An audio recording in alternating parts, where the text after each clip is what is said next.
Raipur rail मंडल के एक inspector के खिलाफ बड़ी कार्रवाई किए जाने की खबर है। आरपीएफ के उच्च पदस्थ सूत्र बताते हैं कि 28 या 29 मार्च को संभवतः उनके खिलाफ जांच के बाद कार्रवाई का आदेश निकला है, जिसमें उन्होंने 1 साल के लिए इंस्पेक्टर से डिमोट कर सब इंस्पेक्टर बना दिया गया है।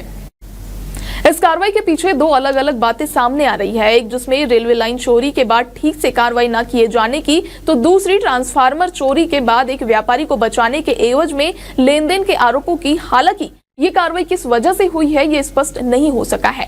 बता दें कि भाटापारा थाना क्षेत्र के तिल्दा आरपीएफ पोस्ट के अंतर्गत भी पिछले दिनों रेलवे ट्रैक चोरी हुई थी। इसे लेकर भी जांच जारी है। हालांकि वहां के इंचार्ज का टेनो ट्रांसफर कर रायपुर आरपीएफ पोस्ट में पदस्थ कर दिया गया है।